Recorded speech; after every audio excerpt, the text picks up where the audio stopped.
आज का जो अपना टॉपिक है वो पवनों से संबंधित है। कल वायुदाब के बारे में बात की थी और आज पवनों से संबंधित हम बात करेंगे कि भी इसमें से किस प्रकार से प्रश्न पूछे जाते हैं। वायुदाब पेटियां अगर हमारे समझ में आ गई तो पवन पेटियों की जो बात करेंगे वो भी आसानी से समझ में आ जाएगी और दोनों ही ये टॉपिक समझने वाले हैं, उसके बाद में कहीं कोई दिक्कत नहीं है। पवनों वाला जो टॉपिक है उसमें से किस प्रकार के प्रश्नों के ऊपर हम चर्चा करेंगे या पेपर के अंदर किस प्रकार के प्रश्न पूछे जाते हैं। पवन से संबंधित हम इस टॉपिक के अंदर सबसे पहले देखेंगे कि भी पवने किसे कहते हैं।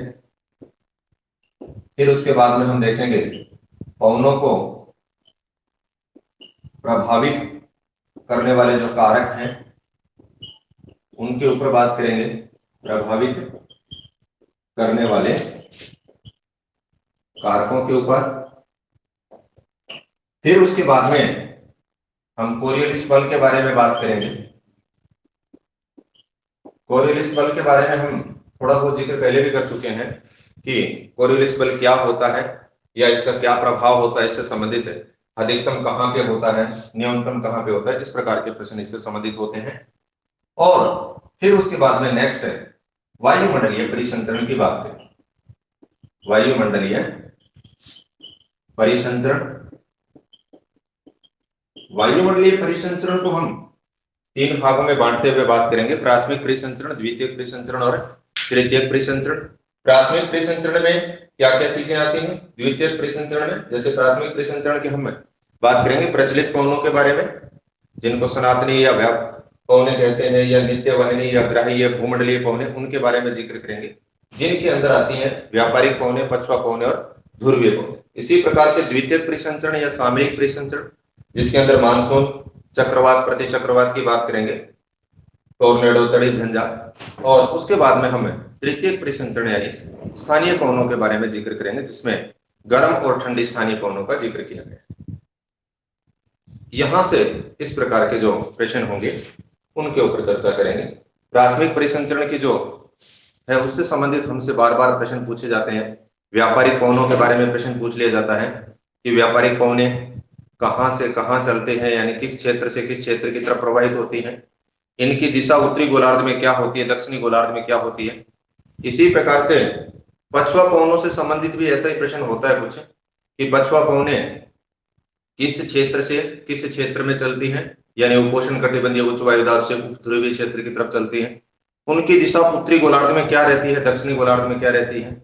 गरजता 40, प्रचंड 50, चीखता 60 का संबंध किससे है, ये प्रश्न बार बार पूछा जाता है। फिर उसके बाद में जो स्थानीय पवनों की द्वितीय परिसंचरण का यानी चक्रवात, प्रति चक्रवात के बारे में आपके अलग से टॉपिक दे रखा है तो वो हम अलग से चर्चा करेंगे। और तृतीय परिसंचरण के अंदर यानी स्थानीय पवनों से संबंधित बार बार प्रश्न पूछे जाते हैं जिनमें गर्म और ठंडी स्थानीय पवनों का जिक्र किया गया है। उसमें कुछ महत्वपूर्ण जो स्थानीय पवने हैं, जैसे चिनूक की बात करते हैं, हरमट्टन की बात की जाए, सिरोको की बात की जाए, लू की बात की जाए, ब्रिक फिल्डर की बात की जाए, ये कुछ महत्वपूर्ण गर्म जो स्थानीय पवने हैं। इसी प्रकार से मिस्ट्रल की बात करेंगे, बोरो की बात करेंगे। जो ठंडी स्थानीय पवने हैं उनके बारे में भी पेपर के अंदर पूछ लिया जाता है कि ये किस क्षेत्र के अंदर प्रवाहित होती हैं। तो इस प्रकार से जलसमीर और स्थलसमीर के बारे में भी हमसे प्रश्न में पूछ लिया जाता है, जलसमीर कब प्रवाहित होती है, स्थलसमीर कब प्रवाहित होती है, या कहां से कहां की तरफ प्रवाहित होती है। ऐसे कुछ प्रश्न 15-20 हम यूं कह सकते हैं इस टॉपिक से बने। अब हम इसकी शुरुआत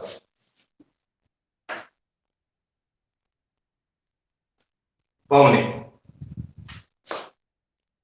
आप यूं कह सकते हो वायु या हवा का क्षैतिज रूप में प्रवाहित होना। एक दिन मैंने पहले भी बात की थी किसी की क्लास में कि ये पवने क्यों चलती हैं, उसका कारण क्या है, चलने का कारण।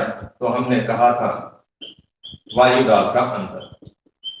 चलने के कारण की अगर बात करें तो वायुदाब का अंतर। वायु दाब का अंतर मतलब सब जगह पे वायु का, कल के टॉपिक में हमने बात की थी वायु दाब किसे कहते हैं। सब जगह के ऊपर वायु दाब एक सा नहीं होता, कहीं पे वायु का दाब ज्यादा होता है, जैसे हाई प्रेशर लिख दिया यानी उच्च दाब का क्षेत्र हो गया, यहाँ पे मैंने लिख दिया लो प्रेशर यानी निम्न दाब का क्षेत्र हो गया। तो पवनें हमेशा ही उच्च दाब से निम्न दाब की तरफ चलती हैं। क्यों चलती हैं? वायु दाब में अंतर। नेक्स्ट इसके अंदर हमने बिंदु लिखा था कि ये जो पवनें प्रवाहित हो रही हैं उनको प्रभावित करने वाले कारक कौन से हैं। पवनों को प्रभावित करने वाले कारक, कारकों के तौर पे हम बात करें तो सबसे पहले लिख रहा हूं यहां पे वायुदाब प्रवणता। वायुदाब प्रवणता का तात्पर्य है कि वायु के दबाव के जो क्षेत्र है उसमें कितना अंतर है। ये जितना ज्यादा अंतर होगा पवन की स्पीड उतनी ही ज्यादा होगी।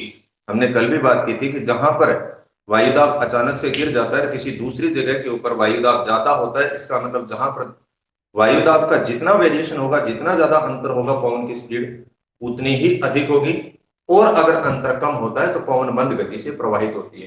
तो एक तो पवनों को प्रभावित करने वाले कारकों के अंदर हमारा क्या हो गया? वायुदाब प्रवणता।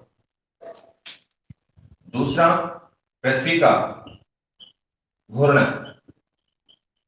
पृथ्वी के घूर्णन के कारण हम कई बार जिक्र कर चुके हैं, इसके कारण कोरियोलिस बल उत्पन्न होता है और कोरियोलिस बल के कारण पवनों की जो दिशाएं हैं वो मुड़ जाती है, उत्तरी गोलार्ध में दाईं और दक्षिणी गोलार्ध में बाईं। तीसरा जिस बिंदु की बात करेंगे घर्षण, जो पवन को प्रभावित करता है। इस प्रकार से हम देखते हैं कि जहां पे घर्षण अधिक होगा इसका मतलब पवन के मार्ग में बाधा और उसकी स्पीड कम हो जाती है। अगर खुला एरिया होता है तो वहां पे पवन के मार्ग में किसी प्रकार की बाधा नहीं होती, रोक टोक नहीं होती और पवन की स्पीड बढ़ जाती है। आप देसी से उदाहरण की अगर बात करें, बाजार में थे गेड़ा होगा तो बठे आंधी थाने कम लगे, जैसे ही आप बाजार से बाहर आते हो तो ये लगेगी हवा बहुत तेज चले। वो ही पवन वहां पे प्रवाहित हो रही थी, वो ही वहां पे आ रही थी। कहने का मतलब बाजार के अंदर बहुत सारी बिल्डिंग वगैरह होने के कारण उसके मार्ग में बाधा आ गई तो पवन की स्पीड क्या हो गई? कम हो गई। जब खेतों की तरफ आते हो तो उसके मार्ग में बाधा कम होती है तो उसकी स्पीड ज्यादा होती है। इसीलिए दक्षिणी गोलार्ध के अंदर हम देखेंगे कि विपक्षुआ पवनें होती हैं उनको स्पीड अत्यधिक होती है क्योंकि वहां पे कोई रोक टोक नहीं होती, जल की अधिकता होती है उस क्षेत्र के अंदर। तो ये 3 बिंदु आपको ध्यान रखने हैं, इनसे संबंधित भी प्रश्न पूछ लिया जाता है। पवनों को प्रभावित करने वाले कारक वायुदाब प्रवणता, पृथ्वी का घूर्णन और घर्षण। अब नेक्स्ट मैंने बात की थी कि हम बात करेंगे कोरियोलिस बल के ऊपर अलग से। कोरियोलिस बल या जिसको विक्षेपण बल कहते हैं, विक्षेपण बल। कोरियोलिस बल या विक्षेपण बल क्या है? आप कह सकते हो पृथ्वी के घूर्णन से उत्पन्न बल। पृथ्वी के घूर्णन से उत्पन्न बल। घूर्णन मतलब पृथ्वी अपनी धुरी के ऊपर घूमती है, उसके कारण जो बल उत्पन्न होता है उस बल का नाम है कोरियोलिस बल या विक्षेपण। इस कोरियोलिस बल का प्रभाव क्या रहता है? यानी इस प्रभाव के कारण उत्तरी गोलार्ध में कोई भी गतिशील वस्तु, यहां पे हम पवनों की बात कर रहे हैं तो पवनों का लिख देंगे कि पवनें उत्तरी गोलार्ध में किधर मुड़ जाती हैं? उत्तरी गोलार्ध में दाईं और दक्षिणी गोलार्ध में बाईं। एक शब्द याद रख लेना जो आपको ठीक लगे, चाहे उत्तरी गोलार्ध का चाहे दक्षिणी गोलार्ध का, क्योंकि जहां पे विपरीत बातें होती हैं वहां पे एक याद रख लेना चाहिए ताकि पेपर के अंदर कंफ्यूज नहीं। तो उत्तरी गोलार्ध में पवनें दाईं ओर मुड़ती हैं और दक्षिणी गोलार्ध में बाईं ओर। कैसे मुड़ेंगी अभी हम आगे,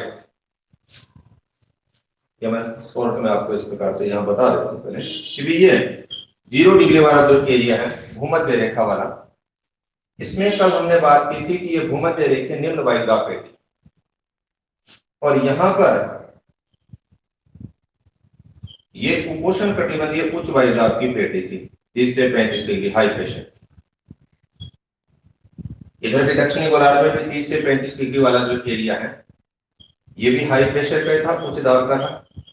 अब हमने क्या कहा था कि पवन हमेशा उच्च दाब से निम्न दाब की तरफ प्रवाहित होती है, इस प्रकार से प्रवाहित। नीचे वाला जो है दक्षिणी गोलार्ध में उसमें भी ऐसे ही प्रवाहित। लेकिन कोरियोलिस बल का प्रभाव क्या होगा उत्तरी गोलार्ध में दाईं ओर। दाईं ओर का मतलब अब ये पवन इधर जा रही है, नीचे की तरफ का मतलब हो गया कि ऐसे जा रही है, ऐसे जा रही है, तो ये जो हाथ है ये दाएं तरफ है, इसका मतलब पवन को हमें इस ओर मोड़ना होगा, ऐसे ये मुड़, क्योंकि ये क्यों मुड़ रही है कोरियोलिस बल के कारण। अगर कोरियोलिस बल नहीं होता तो ये पवन ऐसे हाई प्रेशर से लो प्रेशर की तरफ यानी सीधी चलती 90 डिग्री के कोण, समदाब रेखाओं को समकोण पे काटती। लेकिन अब कोरियोलिस बल का प्रभाव होने के कारण ये दाईं ओर मुड़ जाती है, जो हम व्यापारिक पवने, पछुआ पवने और ध्रुवीय पवनों के अंदर देखेंगे। ये आपकी व्यापारिक पवन। अब दूसरी पवन है दक्षिणी गोलार्ध में, हमने कहा है कि बाईं ओर मुड़ती है पवन, आपके नीचे से ऊपर की तरफ जा रही है। इसका मतलब मैंने भी मुंह ब्लैक बोर्ड की तरफ कर लिया, क्यों? क्योंकि हवा की डायरेक्शन अब इस बार है, ये जो हाथ है ये बायां है। अब ये बाईं ओर आप इस प्रकार से मोड़ते ऐसे मोड़ते। तो कोरियोलिस बल के प्रभाव के कारण पवने उत्तरी गोलार्ध में दाईं ओर और दक्षिणी गोलार्ध में बाईं ओर, बस इतना ही ध्यान रखना है यहाँ पे। और एक चीज और ध्यान रखनी है कि इससे संबंधित जो प्रश्न पेपर के अंदर पूछ लिया जाता है वो कि ये कोरियोलिस बल अधिकतम कहां पे होता है और न्यूनतम कहां पे होता है। तो कोरियोलिस बल न्यूनतम की बात करें 0 डिग्री, कोरियोलिस बल न्यूनतम कहां पे होगा 0 डिग्री पे होगा, भूमध्य रेखा के ऊपर होगा। 0 अपने आप में न्यूनतम ही शून्य, और अधिकतम कहां पे होगा ध्रुवों पे। ये प्रश्न भी पेपर के अंदर पूछ लिया जाता है 0 डिग्री या भूमध्य रेखा पर।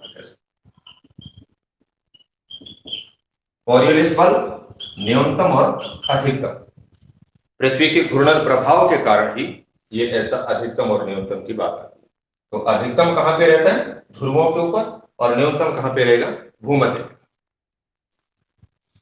इसका कोई स्क्रीनशॉट लेना है ले लीजिए।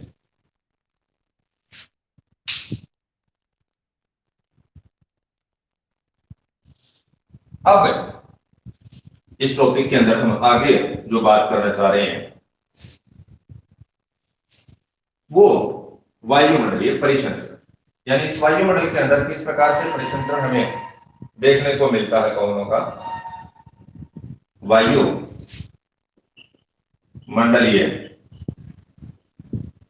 परिसंचरण।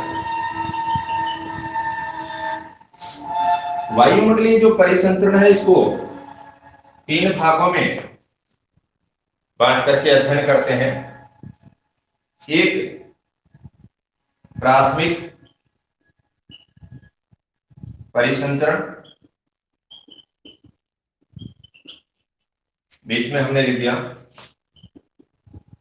द्वितीयक परिसंचरण, या जिसको सामयिक कहते हैं, समय विशेष के अनुसार या ऋतु विशेष के अनुसार पवनों में जो बदलाव होता है। और तीसरा जिस परिसंचरण की बात करते हैं उसको कह दिया तृतीयक परिसंचरण।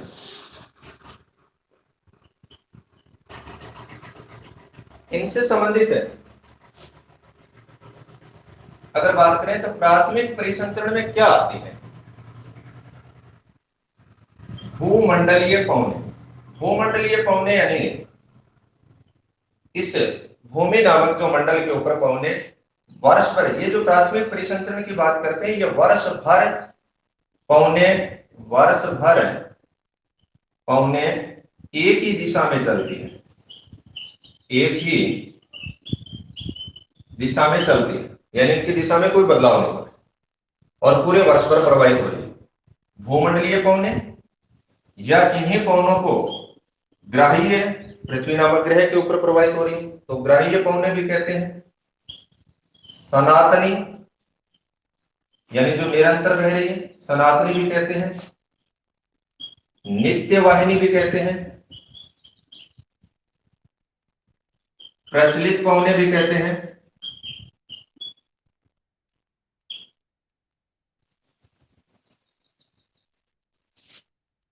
भूमंडलीय, ग्राहीय, सनातनी, नित्य वाहिनी, प्रचलित और सदा वाहिनी, सभी का अर्थ एक ही है, सदा वाहिनी यानी जो हमेशा बहती रहती है एक ही दिशा के ऊपर ग्लोब। प्रश्न यहां से इस प्रकार से पूछ लिया जाता है, निम्नलिखित में से इनमें से कोई एक नाम दे दिया जाता है कई बार। निम्नलिखित में से भूमंडलीय पवन नहीं है, निम्नलिखित में से प्रचलित पवन, ये शब्द ज्यादा प्रचलन में है, निम्नलिखित में से प्रचलित पवनें नहीं है, निम्नलिखित में से सनातनी पवन नहीं है, नित्य वाहिनी पवन नहीं है, ऐसा कोई एक शब्द दे देगा। ये सभी पर्यायवाची शब्द हैं, यानी भूमंडलीय पवन, ग्राहीय पवनें, सनातनी पवनें, नित्य वाहिनी पवनें, प्रचलित और सदा वाहिनी। इसमें तीन पवनें आती हैं, इसमें तीन पवनें आती हैं और तीन पवनें कौन कौन सी हैं? व्यापारिक पवनें,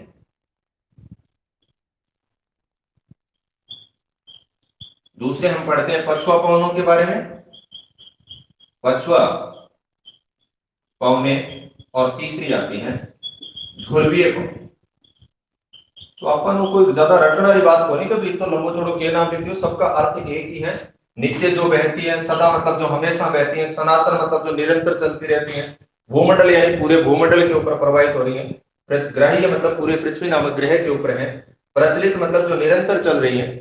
ऐसी जो पवनें हैं वो प्राथमिक परिसंचरण के अंदर है और वर्ष भर इनकी डायरेक्शन एक ही रहती है। व्यापारिक पवनों की बात करें चाहे पछुआ पवनों की बात करें, उनकी जो दिशा है वो पूरे साल एक ही रहती है।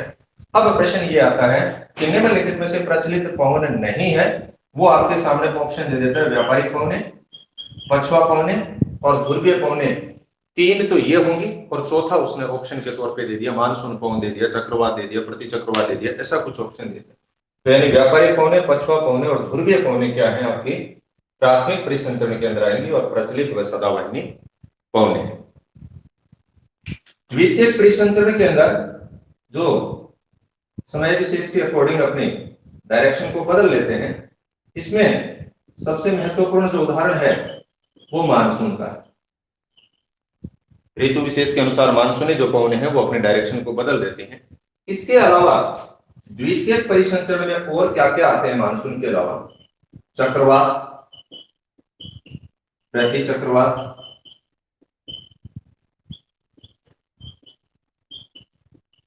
और टॉर्नेडो, तड़ित झंझा। ये अगर आप लोगों के अलग से नहीं याद रहे तो भी कोई आपने ज्यादा फर्क कौन पड़ेगा खाना अभी रीड के अंदर, लेकिन याद रह जाएगा आराम, उसी कोई बात को नहीं। द्वितीयक परिसंचरण की आप बात कर रहे हैं तो उसमें मानसून की बात करेंगे। मानसून आपके भारत के मानसून या राजस्थान का मानसून अलग से दे रखा है, और चक्रवात और प्रति चक्रवात का अलग से टॉपिक इसमें जस्ट जो अगला टॉपिक दिया गया है वो चक्रवात और प्रति चक्रवात से संबंधित है, जिसके बारे में हम अलग से चर्चा करेंगे। टॉर्नेडो, तड़ित झंझा, इनके बारे में हमें यहाँ पे आपको पढ़ने की आवश्यकता नहीं। फिर उसके बाद में जो तृतीय परिसंचरण थी, इसमें अगर देखते हो तो इसमें एक तो आएंगी स्थानीय पवन। स्थानीय पवनें जो स्थान विशेष के ऊपर प्रवाहित होती हैं, जैसे अगर लू की बात की जाए, उत्तर पश्चिम जो भारत का क्षेत्र है वहां पे प्रवाहित होती है। तो स्थानीय पवनों के अंदर भी हम दो भागों के अंदर बांट करके पढ़ते हैं, एक तो गर्म स्थानीय पवनें और दूसरी ठंडी स्थानीय पवनें। गर्म के अंदर कुछ नाम हम याद रखेंगे, जैसे लू के बारे में जिक्र करेंगे, चिनूक के बारे में जो अमेरिका के रॉकीज के पूर्वी ढालों पर बहती है, फोन जो आल्प्स के उत्तरी ढालों पे, हरवट्टन जो सहारा मरुस्थल के अंदर प्रवाहित होती है, सिरोको जो सहारा से भूमध्य सागर होते हुए इटली की तरफ प्रवाहित होती है, ब्रिक थंडर जो ऑस्ट्रेलिया की तरफ है। ऐसी कुछ गर्म स्थानीय पवनों के बारे में पेपर में बार बार यहाँ से प्रश्न पूछे जाते हैं, स्थानीय पवनों से जो प्रश्न पूछे जाते हैं। आपसे ये नहीं पूछेगा कि ये स्थानीय पवन है, लेकिन वो ये दे देता है कई बार कि निम्नलिखित स्थानीय पवन कहां पर प्रवाहित होती है, उसको सुमेलित कीजिए, इस प्रकार से। ठंडी स्थानीय पवनों के बारे में भी हम जिक्र करेंगे। उसके बाद में एक प्रश्न जो बहुत ही आसान सा है, ये भी पूछ लिया जाता है कई बार कि जल समीर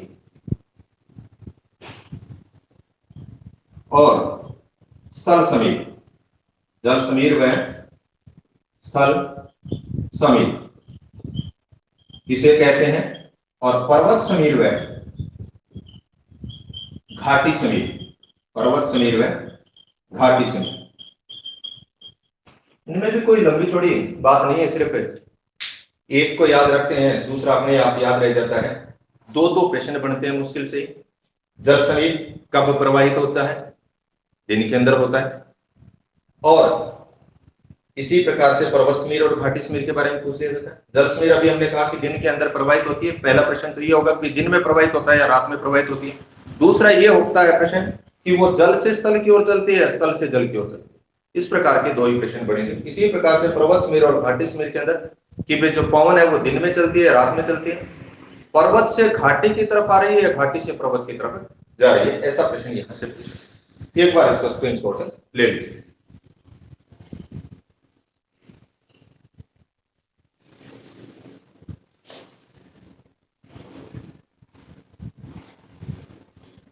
अब हम इसमें आगे शुरुआत करते हैं।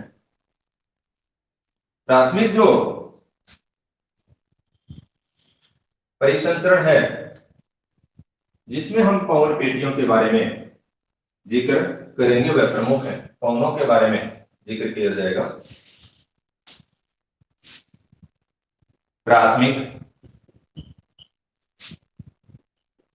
परिसंचरण, इसमें पवन पेटियों की, कल हमने वायुदाब पेटियों से संबंधित बात की थी। वायुदाब पेटियां कितनी की थी हमने? 7 की थी। और पवन पेटियां कितनी होती हैं? 6 होती हैं। इनमें कई बार पेपर होल के अंदर इस प्रकार से चक्कर पड़ जाता है कि 6 कौन सी थी, 7 कौन सी थी। तो देसी तरीकों में थाना बता दूं कि वायुदाब के अंदर आप देखना, वायुदाब यहां पे 4 अक्षर हैं और पवन वाला जो है उसमें 3 अक्षर हैं। तो अब 3 प्लस जोड़ना तो दोनों के अंदर ही 3 3 है। जैसे यहां पे कितने अक्षर आ गए? 4। यहां पे कितने अक्षर आ गए? 3। 4 प्लस 3 बराबर कितनी होगी? 7। 3 प्लस 3 बराबर कितनी होगी? 6। या ये याद रह जाएगा भी पवन नाम छोटो है तो 6 और 7 को आपने याद रह जाएंगे भी 6 किसी और 7 किसी में, तो पवन वाले जो होंगी वो 6 होंगी। और जिनको डायग्राम बनाना आ गया उनके तो कोई चक्कर ही नहीं रहेगा भी 6 और 7 की। तो पवन पेटियों की बात करेंगे तो 6 होंगी और वायुदाब पेटियों का हमने जिक्र किया था 7 थी। अब इन पवन पेटियों के बारे में हम जिक्र करते हैं ग्लोब के ऊपर।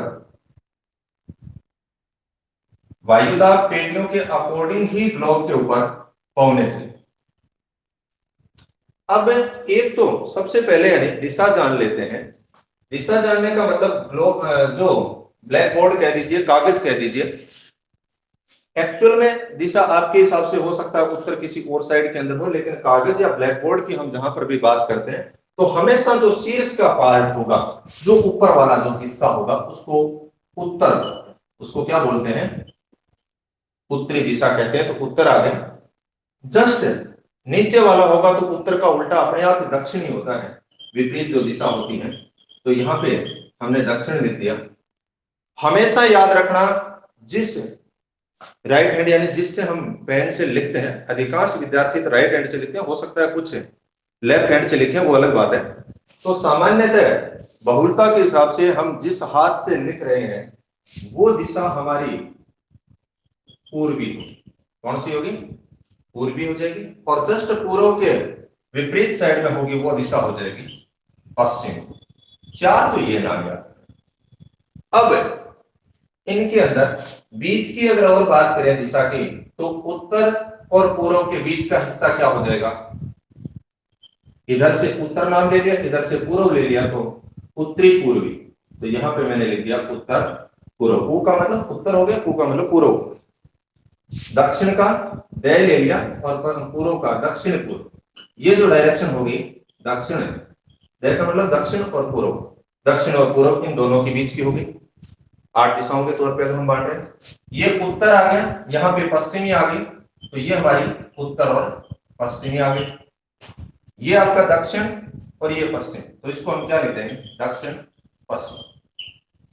ये हमें थोड़ा सा करें, बाकी तो यहाँ तो कोई रटने वाली बात नहीं, क्योंकि उत्तर वाला जो ऊपर वाला जो हिस्सा होता है वो उत्तर है और नीचे वाला दक्षिण, और जिस हाथ से लिख रहे हैं वह पूर्व हो जाएगी और बाकी पश्चिम हो जाएगी। इनके बीच का उत्तर पूर्व, दक्षिण पूर्व, दक्षिण पश्चिम और उत्तर पश्चिम। ये शब्द इसलिए हमें याद रखने पड़ेंगे क्योंकि अब जब हम बात करेंगे व्यापारिक पवनों की और पछुआ पवनों की, तो पेपर के अंदर यहां से बार बार प्रश्न पूछा जाता है कि उनकी दिशा क्या है। एक बात है और ध्यान रखना कि पवन का जो नामकरण होता है वो हमेशा ही जहां पवन का जन्म होता है वहां से होता है।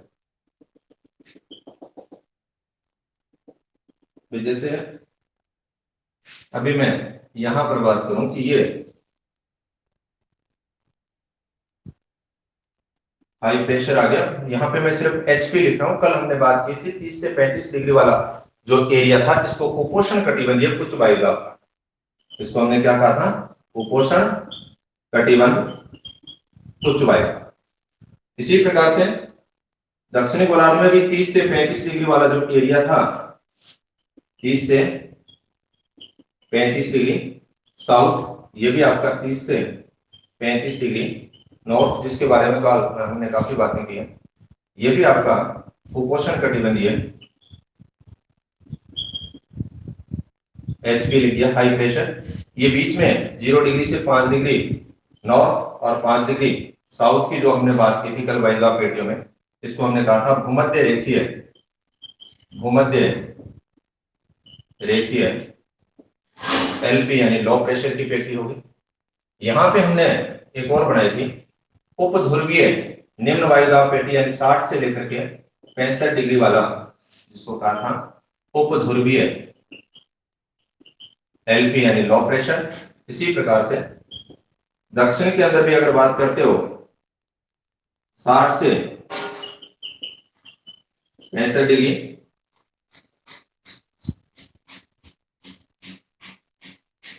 साउथ के अंदर भी बात करेंगे तो सेम वही नाम आ गया, उपध्रुवीय लो प्रेशर, एलपी का मतलब निम्न वायुदाब का क्षेत्र।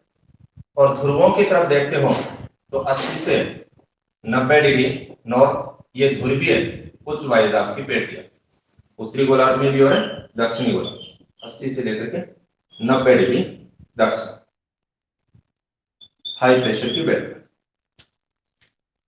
अब पवन हमने कहा था कि शुरुआत में बातें की थी, पवनें क्यों चलती हैं, वायुदाब में अंतर के कारण चलते हैं। इसका मतलब इस क्षेत्र के अंदर जहां पे एचपी लिखा है वो उच्च दाब का है और जहां एलपी लिखा है इसका मतलब वो निम्न दाब का केंद्र है।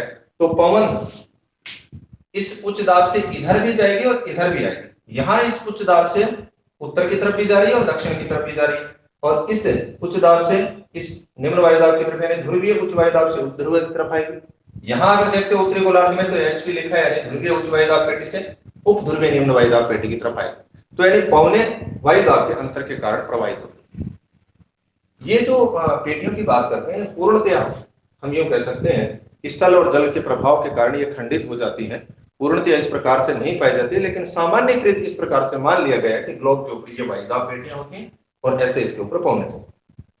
अब यहां पर मैंने कहा था इस हाई प्रेशर से इस लो प्रेशर की तरफ यानी कुपोषण उच्च वायुदाब से भूमध्य रेखीय निम्न वायुदाब की तरफ उत्तरी गोलार्ध के अंदर ये पवनें ऐसे चलती, और उत्तरी गोलार्ध के अंदर पवनें उच्च वायुदाब से निम्न वायुदाब की तरफ चल रही है। अब सामान्यतः अगर देखें तो ऐसे उत्तर से दक्षिण की तरफ चलनी चाहिए, लेकिन हमने क्या कहा था, पवन कैसे जा रही है, बीच की डायरेक्शन हमने ये ऊपर से नीचे की तरफ बढ़ाई यानी उत्तर से दक्षिण ऐसी डायरेक्शन होगी, और कोरिलेस बल के कारण दाईं ओर, कोरिलेस बल के कारण क्या हो जाएगी, दाईं ओर ऐसे।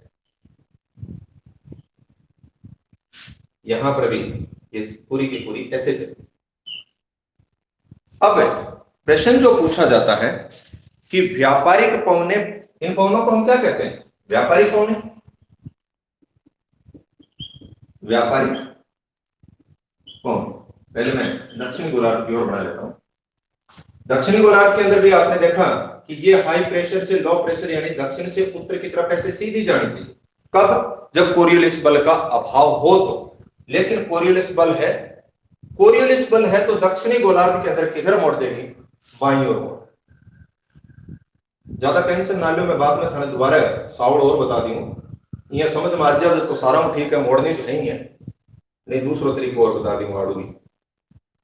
अब क्योंकि ऐसे जा रही थी तो ये बाईं तरफ है, तो बाईं तरफ इस प्रकार से सात की तरफ ये मुड़ गई।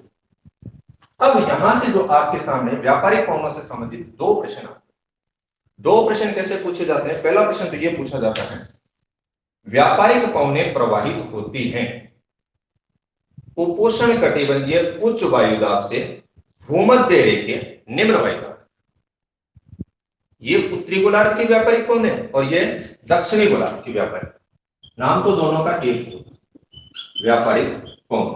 पहला प्रश्न तो आपका ये हो, वो तो याद रही जब उच्च वायुदाब और निम्न वायुदाब। किसे उच्च वायुदाब हो? उपोष्ण कटिबंध। तो उपोष्ण कटिबंधीय उच्च वायुदाब से भूमध्य रेखीय निम्न वायुदाब। एक प्रश्न तो ये पेपर में बार बार पूछा, व्यापारिक कोणें प्रवाहित होती है। दूसरा जो प्रश्न पूछा जाता है वो इनकी दिशा से संबंधित पूछ लिया जाता है, और वो ये कहते हैं कि उत्तरी गोलार्ध में व्यापारिक कोणों की दिशा क्या होगी या दक्षिणी गोलार्ध में व्यापारिक कोणों की दिशा क्या होगी। इस पवन का जन्म यहां से हो रहा है, यानी इस एरिया से हो रहा है, और ये दक्षिणी गोलार्ध वाले व्यापारिक कोण थे, उसका जन्म इस एरिया से हो रहा है। इस एरिया का मतलब हो गया कि ये ऐसे टेढ़ी है, यानी एकदम सीधी तो नहीं है, क्योंकि सीधी तो चल नहीं रही उसके कारण, कोरियोलिस बल के कारण, तो ये इधर से चल रही है। तो ये डायरेक्शन कौन सी होगी? ये उत्तर था, ये पूर्व था। इन दोनों के बीच में अगर बात करें तो उत्तर पूर्व से इधर आ रहे हो, हमने यहां पे लिखा है दक्षिण पश्चिम, क्योंकि ये दक्षिण हो गया, पश्चिम हो गया, यहां चल रहा है, तो उत्तर पूर्व से दक्षिण पश्चिम। मैंने अभी कहा था कि इनका नामकरण कैसे होता है? इनका नामकरण जहां से इनका जन्म होता है वहां से होता है, ये जहां पे जाकर के खत्म होती है वहां पे नहीं होता। जैसे इसका जन्म आप यूं कह सकते हो उपोष्ण कटिबंधीय उच्च वायुदाब क्षेत्र से हुआ है, तो इसका मतलब वहां पर डायरेक्शन कौन सी है इसकी जब शुरू हुई है? उत्तर पूर्व। तो उत्तर पूर्व से दक्षिण पश्चिम। आपनो भी नामकरण जामा जदी हो जाए, जब अंतिम यात्रा पूरी हो नहीं, शमशाना में ले जाए, जहां पे जाकर के खत्म होते हैं, वहां पे जाकर के नामकरण नहीं होता। इसलिए पवन का भी नामकरण वही होगा जहां पर उसकी उत्पत्ति होती है। ये मैंने इसलिए बताया कि कई यहाँ कैसे बोले फिर आप यहाँ क्यों, मैंने यहाँ बोल दिया तो दक्षिण पश्चिम उत्तर पूर्व की तरफ जाए होती रही, ये ऐसे नहीं है, क्योंकि ये रवाना तो यहीं से हो रही है, उपोष्ण कटिबंधीय उच्च वायुदाब क्षेत्र से भूमध्य रेखीय निम्न वायुदाब क्षेत्र की तरफ। अरे एक शब्द याद रख लेगा नहीं एक बार तो भी सारी की सारी याद रह जाएंगी। व्यापारिक कोणें उत्तरी पूर्वी से लेकर के, उत्तरी गोलार्ध की व्यापारिक कोणें उत्तर पूर्व से लेकर के दक्षिण पश्चिम की तरफ प्रवाहित होती है। गोटो कौन मारो, गोटो मारे बेटा उल्टो हो जाएगा की नहीं। दूसरी, आप जब देख रहे हो कि दक्षिणी गोलार्ध के संबंध में भी व्यापारिक कोणों की दिशा पूछ ली जाती है, इससे संबंधित हम क्या कहेंगे? दक्षिणी गोलार्ध की व्यापारिक कोणों की दिशा होती है, तो ये डायरेक्शन, ये दक्षिण हो गया और ये पूर्व हो गया, इन दोनों के बीच में जो दिख रहा है आपको लिखा हुआ दक्षिण पूर्व, यानी ये ऐसे चल रही है। तो दक्षिण पूर्व से इधर जाएगी तो कौन सी दिशा आ गई? उत्तर पश्चिम। तो दक्षिणी गोलार्ध की व्यापारिक कोणों की दिशा क्या हो गई? दक्षिण पूर्व से उत्तर पश्चिम, यानी इनकी डायरेक्शन में यहां पे लिख रहा हूं, दक्षिण पूर्व से उत्तर पश्चिम। इसी प्रकार से उत्तरी गोलार्ध की जो व्यापारिक कोण थी, इनकी दिशा थी उत्तर पूर्व से दक्षिण पश्चिम। ये प्रश्न पेपर के अंदर बार बार पूछा जाता है, चाहे वो सेकंड ग्रेड का हो, चाहे वो लेक्चरशिप का हो, चाहे रीट के अंदर दे दिया तो निश्चित रूप से जहां तक मुझे लगता है कि रीट के अंदर भी इसी डायग्राम से संबंधित, इनकी दिशा से संबंधित प्रश्न पूछे जाने की संभावना है। एक अगर कुछ रुचि रखते हो तो मैं थोड़ी सी एक बात और बता देता हूं। एक नाम आता है आपके सामने ITC-Z, हो सकता है वो आपसे न पूछे, लेकिन थोड़ी सी सामान्य ज्ञान के लिए ITC-Z बोलते हैं इंटरट्रॉपिकल कन्वर्जन जोन, जिसको हिंदी में कहते हैं, शब्द जिसकी बात कर रहा हूं मैं, ITC-Z, इंटरट्रॉपिकल कन्वर्जन जोन। जिसको हिंदी में बोलते हैं अंतर उष्णकटिबंधीय अभिसरण क्षेत्र। अभिसरण का मतलब हो गया मिलन क्षेत्र, अंतर मतलब बीच का, उष्णकटिबंधीय ये पूरा का पूरा जो क्षेत्र था, इस उष्णकटिबंध के बीच का जो क्षेत्र जहां पे पवनें अभिसरित हो रही है। कौन सी पवनें अभिसरित हो रही है? व्यापारिक पवनें। तो व्यापारिक पवनें जो हैं वो इस भाग के अंदर आकर के मिल रही हैं, उस क्षेत्र को बोलते हैं ITC-Z। व्यापारिक पवनों के मिलन स्थल को ITC-Z कहते हैं या अंतर उष्णकटिबंधीय अभिसरण क्षेत्र कहते हैं। क्योंकि जब भारतीय मानसून पढ़ते हो आप तो उस समय ये आता है कि ITC-Z उत्तर की तरफ खिसक गई, तो ये नाम इस प्रकार से आ जाता है, तो थोड़ा ध्यान रखना। लेकिन अब आपका ने 8 से 2 प्रश्न याद रखूंगा रीट खातर अगर मैं बात करूं। एक तो व्यापारिक पवनें प्रवाहित होती हैं उपोष्ण कटिबंध से भूमध्य रेखा निम्न वायुदाब की तरफ, और इनकी दिशा उत्तरी गोलार्ध की व्यापारिक पवनों की दिशा उत्तर पूर्व से दक्षिण पश्चिम, दक्षिणी गोलार्ध की व्यापारिक पवनों की दिशा दक्षिण पूर्व से उत्तर पश्चिम। ये तो हो गई हमारी व्यापारिक पवनों से संबंधित बातें। अब पछुआ पवनों की बात करें। ये जो उच्च वायुदाब वाला जो क्षेत्र था उपोष्ण कटिबंधीय उच्च वायुदाब क्षेत्र से कुछ पवनें, क्योंकि पवनों को तो जो खाली एरिया दिखेगा उसकी तरफ भागेंगे। अब आधी तो इधर नीचे की तरफ आ रही थी, उत्तरी गोलार्ध में आप देख रहे हो कि ये भूमध्य रेखा की तरफ आ रही है, और इसी प्रकार से आधी जो पवनें हैं वो उपध्रुवीय क्षेत्र की तरफ जानी चाहेंगे, क्योंकि ये भी तो लो प्रेशर का ही है। उपध्रुवीय निम्न वायुदाब पेटी LP लिखा है, इसका मतलब कोरियोलिस बल नहीं होता तो ये ऐसे सीधी जाती, लेकिन कोरियोलिस बल है तो उत्तरी गोलार्ध की जो पछुआ पवनें हैं कोई सी भी पवन वो मुड़ेगी तो दाईं ओर। अब इसकी डायरेक्शन ये है कि यहाँ पे उत्तरी गोलार्ध में आप देख रहे हो कि दक्षिण से उत्तर की तरफ ऐसे जा रही, दक्षिण से उत्तर की तरफ जा रही थी, लेकिन किसके कारण इनको मोड़ना पड़ा? बीच में कोई न कोई अड़चन आ गई, और वो अड़चन क्या थी? कोरियोलिस बल। कोरियोलिस बल ने इनको मोड़ दिया दाईं ऐसे। अब ये आपकी पछुआ पवनें हैं उत्तरी गोलार्ध। इसी प्रकार से दक्षिणी गोलार्ध के अंदर भी देख रहे हो ये उपोष्ण कटिबंधीय उच्च वायुदाब पेटी। इस उपोष्ण कटिबंधीय उच्च वायुदाब पेटी से उपध्रुवीय निम्न वायुदाब पेटी की तरफ ऐसे सीधी चलनी चाहिए, लेकिन सीधी नहीं चल रही। किसका प्रभाव है? कोरियोलिस बल का। अब ये पवन ऐसे जा रही है, मैं आपके सामने ऐसे खड़ा हूं क्योंकि ऊपर से नीचे की तरफ है। अब ये किधर मुड़ेगी? दक्षिणी गोलार्ध की बाईं ओर, इस हाथ की तरफ ऐसे मुड़ेगी। कई सोचता हो जी एक थे न मुड़ जाओ, एक न मुड़ जाओ, माने तो भीरो ही कौन पड़े, एक दो पर रमान करोगा दो पड़ जाएगा, और नहीं तो मैं थाने दूसरो एक तरीको और बता दूंगा, जैसे नहीं मुड़े तो दिशा तो पेपर में तो काम चाल ही जाए। अब इसको इस प्रकार से आपने मोड़ दियो। अब इनकी दिशा की बात करें तो ये दिशा कौन सी होगी? जैसे ये ऐसे जा रही है तो उत्तर पश्चिम से दक्षिणी को, तो दक्षिणी गोलार्ध की जो पछुआ पवनें हैं इनकी जो दिशा होगी वो उत्तर पश्चिम से दक्षिण पूर्व की तरफ। ये आपकी पवनें हैं पछुआ पवनें, और इधर ये भी आपकी क्या आ गई? पछुआ पवनें।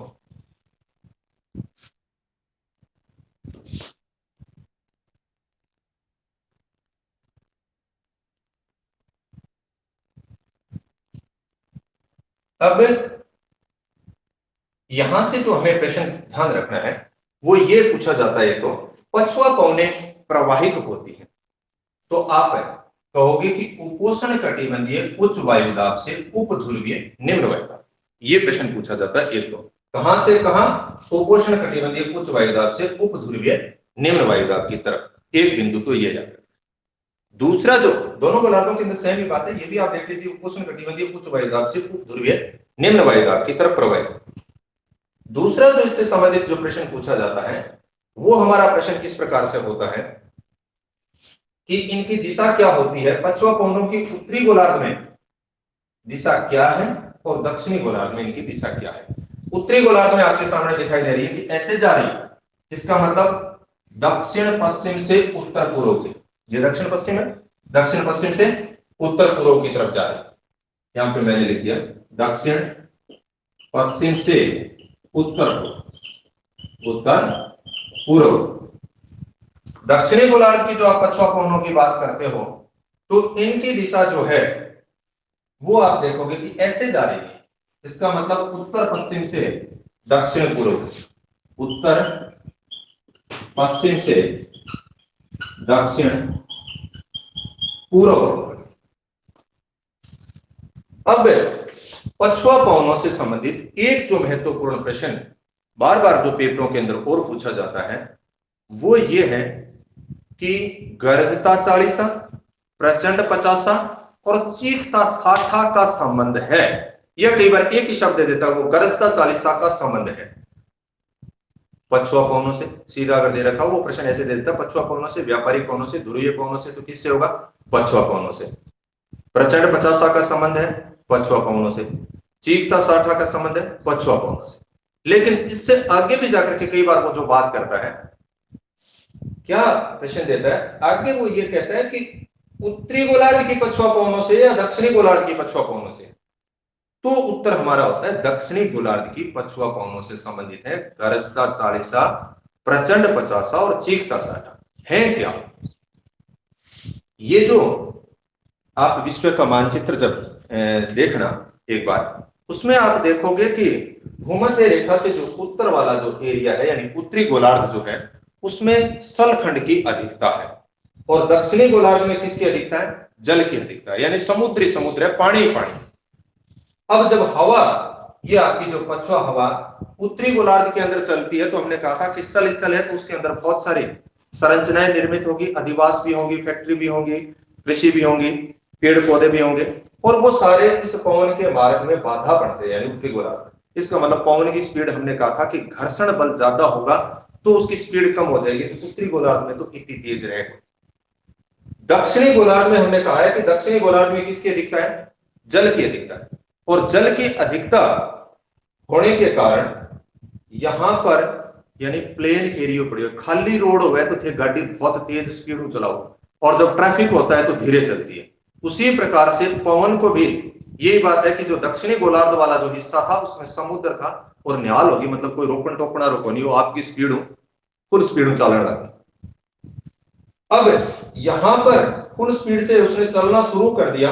जब ये 40 डिग्री के आसपास आती है तो जो नाविक हैं उनको इस प्रकार की आवाजें सुनाई दी, उसी के आधार पे इनका नामकरण कर दिया। जो समुद्री जहाज वाले इन क्षेत्रों के अंदर चलते हैं उनके द्वारा नामकरण किया गया।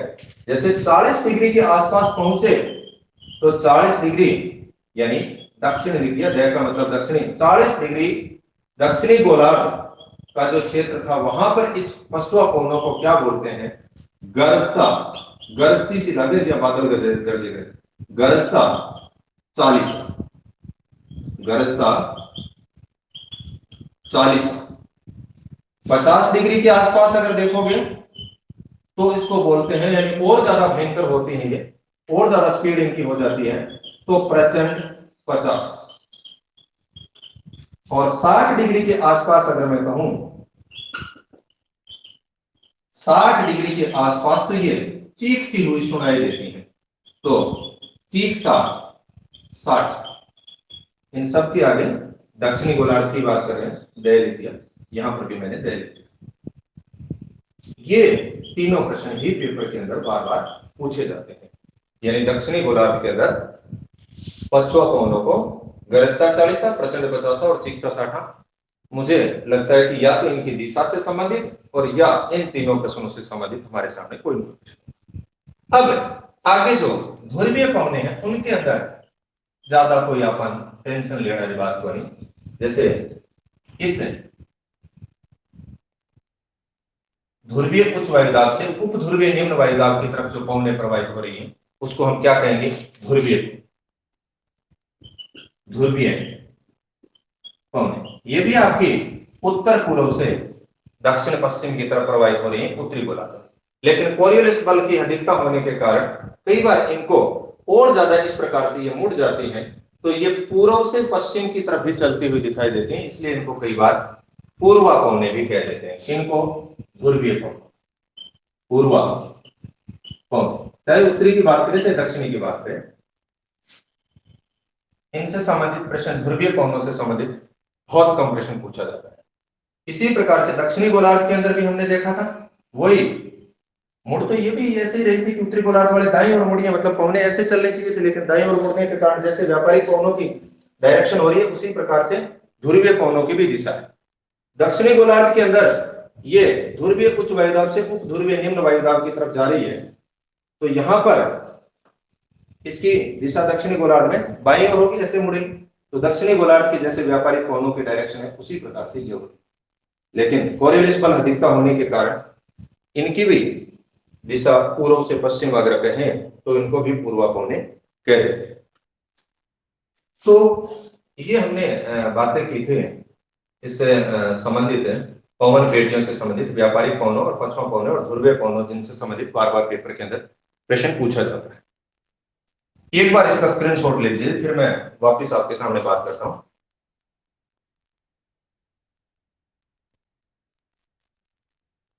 ले लिया होगा शायद। अब बैठे वो डायग्राम तो मन में ये लगा है कि 70% या 60% होगा जगह ऊपर कर दी होगा, बोले जी आ तो थे राम कहानी मार दी मारे तो है पहले थे का बोले सोरो है वो तो सारा दोरो। आप इतना तो कर ही सकते हैं, ये बीच में एक लाइन है इसको तो आपका टाबर आदि चित्र बना देता, एक तीर बना दियो इया लंबो, उल्टो ना बना दियो, इन मुंह ना कर दियो, इन मुंह फोड़ता ही फिर सारा गड़बड़ हो जाएगा। एक तीर बनाना सीख लो, महाभारत में भी तो तीर चालता देखा होगा। इसका मतलब तीर आमने सामने आकर के टकराते हैं, आ डायरेक्शन रखनी। ये तो आपकी उत्तर थी, ये दक्षिण थी, ये पूर्व है और ये पश्चिम है, और इसके बीच का जो हिस्सा था उसको हमने क्या बोल दिया, उत्तर पूर्व, ये दक्षिण पूर्व, और इधर आओगे तो ये आपका दक्षिण पश्चिम, और इस साइड में जाएंगे तो उत्तर पश्चिम। अब इसी प्रकार से दक्षिणी गोलार्ध की भी हमने बात कर ली ऐसे ही, यानी दो तीरियां बनाती हुई हैं, बीच में दो लेख तो खींच इसको, दो लाइन आप खींच इसको, एक लाइन आ खींच दी, एक लाइन आ खींच, नीचे भी एक आ लो एक आ। अब इसका मतलब ये जो पवन है वो कौन सी पवन है, व्यापारिक पवन, और ये भी पवन कौन सी है, व्यापारिक पवन, और ये 0 डिग्री वाला यानी भूमध्य रेखा वाला क्षेत्र है। तो अब व्यापारिक जो पवन है, अब इनकी दिशा अपन याद रह जाएगी भी, वो तीर इन्हें बना रखे हैं, ऊपर क्या लिखा है उत्तर पूर्व, और इधर क्या लिखा है दक्षिण पश्चिम। तो उत्तरी गोलार्ध की व्यापारिक पवन की दिशा उत्तर पूर्व से दक्षिण पश्चिम हो जाएगी। दक्षिणी गोलार्ध की व्यापारिक पवन इधर से आ रही है, ये तीर ऐसे आ रहा है, इसका मतलब दक्षिण पूर्व से उत्तर पश्चिम। 8 तक की तो समस्या हल हो। ये मैंने कहा था एक में कम होगा, दूसरी में ज्यादा होगा, फिर तीसरी में कम होता है, चौथी में ज्यादा होता है। कल भी हमने बात की थी वायुदाब पेटियों के अंदर भाई इन एक अगर कम याद रख लो शब्द, कम का मतलब लो प्रेशर का था, और फिर कम हो गया तो पुट होके हो जाएगी। वायुदाब पेटियां याद रखने के लिए था कम, फिर ज्यादा एचपी, फिर कम हो गया एलपी। तो एक शब्द को इतो एरो याद रख लियो, इतो एरो याद रखता है मतलब यहां पर जो तीर चलाने वाले जो लोग थे वो आधे तो भूमध्य रेखा की तरफ चला रहे हैं और आधे इस उप ध्रुवीय क्षेत्र की तरफ चला रहे हैं। तो इसका मतलब यहां से हमने बीच में से डिवाइड कर दिया था, काट दिया था, यानी आधे लोगों को इधर कर दिया, आधे लोगों को इधर कर दिया। अब इनकी दिशा इधर थी तो दूसरी साइड वालों की तो ऑटोमेटिक इस साइड में ही तो होगी। इसी प्रकार से इसकी दिशा भी विपरीत भाग के अंदर, ये यहां से लेकर के यहां तक तो व्यापारिक पवने ऐसे आ गई, और यहां से आधे जो तीर चलाने वाले होंगे उनकी डायरेक्शन ये है। ये पवने कौन सी हैं, पश्चिम, और ये पवन भी कौन सी है, पश्चिम। ध्रुव को खनकी को याद रखना, आप ही रह जाएगी व्यापारिक पवन है विषय क्यों एम में तो सामने तीर आगे भिड़े हूं, इसमें भी सामने से तीर आकर के भिड़ रहा है। अब पश्चिम पवनों की दिशा की बात करते हो तो दक्षिण पश्चिम से उत्तर पूर्व। इसी प्रकार से दक्षिणी गोलार्ध की पश्चिम पवनों की बात करें तो ये ऐसे तीर जा रहा है, मतलब ऐसे जा रहा है, इसका मतलब उत्तर पश्चिम से दक्षिण।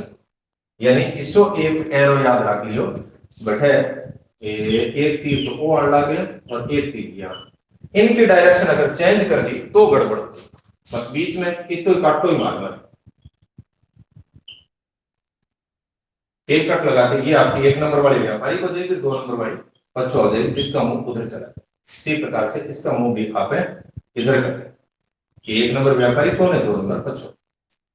और ये जो पछुआ पौने थी, इनको दक्षिणी गोलार्ध के अंदर यानी किसी प्रकार की बाधा न होने के कारण इनकी स्पीड, समुद्र है तो स्पीड अधिक होती है, तो 40 डिग्री के आसपास गरजता 40, 50 के आसपास प्रचंड 50 और 60 के आसपास चीख। एक तो कठों है और दूसरा उनकी दिशा से संबंधित प्रश्न याद रखना है, फिर भी कोई समस्या हो तो बताना, इनको भी अगर लेना चाहो तो ले लो।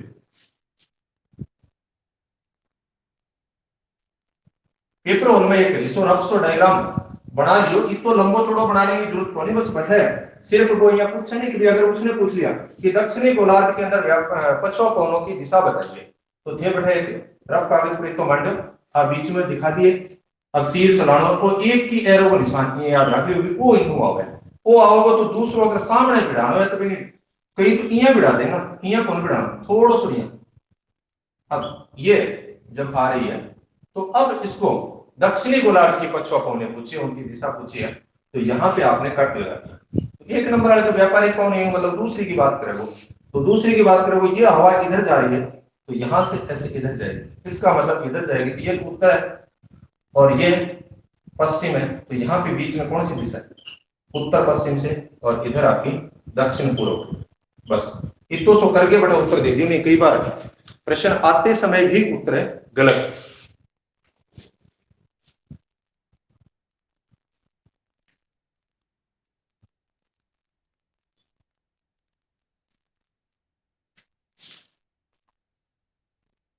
इस टॉपिक के अंदर प्राथमिक परिसंचरण की हमने बात कर ली, थोड़ा सा और है, द्वितीयक परिसंचरण के बारे में हमें यहां पर कुछ करना नहीं है, और तृतीयक जो परिसंचरण है उसके अंदर हम बात करेंगे। तृतीयक परिसंचरण, तृतीयक परिसंचरण के अंदर हम स्थानीय पवनों की बात करेंगे, जल समीर और स्थल समीर की बात करेंगे, पर्वत समीर और घाटी समीर की बात करेंगे। तो पहले मैं आपके सामने जल समीर व स्थल समीर की बात करूंगा, जल समीर व स्थल समीर। अब इसमें प्रश्न मैंने कहा था बहुत ही आसान सा होता है, कैसा पूछा जाता है, एक प्रश्न तो ये पूछा जाता है कि ये चलती कब है, दिन में चलती है या रात में चलती है, और इसकी दिशा क्या रहती है, दोनों ना याद रखिए, एक याद रखोगा तो दूसरी अपने आप ही याद रहती है।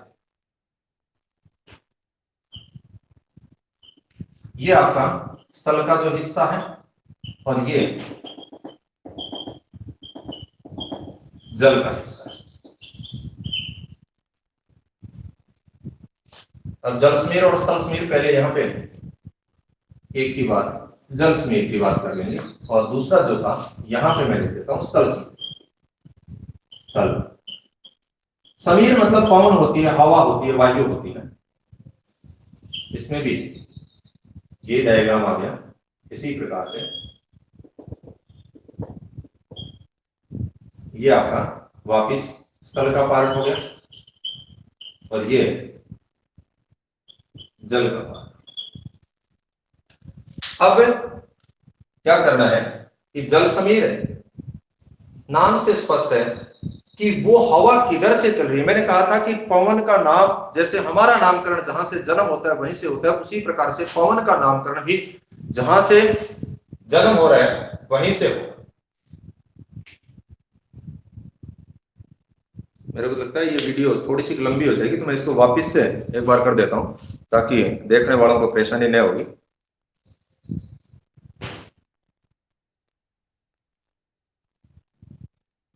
हाँ, तो मैं ये कह रहा था कि भाई जो हमारी पिछली वीडियो के अंदर जैसे हमने जिक्र किया था कि भाई वायुमंडलीय जो परिसंचरण था उसमें प्राथमिक परिसंचरण के बारे में, सभी अपना माइक ऑफ रखें, प्राथमिक परिसंचरण का जिक्र कर लिया था, और उसके बाद में द्वितीयक परिसंचरण से संबंधित है, हम यहाँ पे अलग से करेंगे नहीं। तृतीयक परिसंचरण के अंदर, और तृतीयक परिसंचरण के अंदर हम जल समीर और स्थल समीर और स्थानीय जो पौने हैं, जैसे गर्म और ठंडे जो पौने हैं, प्लीज माइक ऑफ करें, उनके बारे में जिक्र करेंगे। तो यहां पर जो प्रश्न हमारा है जल समीर और स्थल समीर से संबंधित, बहुत ही आसान सा प्रश्न इस प्रकार से पूछा जाता है कि एक तो ये पवन प्रवाहित कब होती है, यानी दिन में प्रवाहित होती है और रात में प्रवाहित होती है, और दूसरा जो प्रश्न पूछा जाता है वो ये पूछा जाता है कि उनकी दिशा क्या होती है, स्थल से जल की ओर होती है या जल से स्थल की ओर होती है। बस इतना सही याद रखना है। इसमें क्या करेंगे, नाम से स्पष्ट है कि जल समीर, मैंने कहा था कि भाई नामकरण जहां से पवन का जन्म होता है वहां से होगा, इसका मतलब जल से स्थल की ओर चलनी चाहिए। जल से स्थल की ओर कब चलेगी, जब जल के ऊपर हाई प्रेशर होगा, क्योंकि पवन हमेशा तो हाई प्रेशर से लो प्रेशर की तरफ चलती है, तो जल से स्थल की ओर चलेगी। तो यहां पे क्या होगा, लो प्रेशर होगा, इस हाई प्रेशर से लो प्रेशर की तरफ चलेगी। कब चलेगी, दिन में चलेगी कि रात में चलेगी, बात है।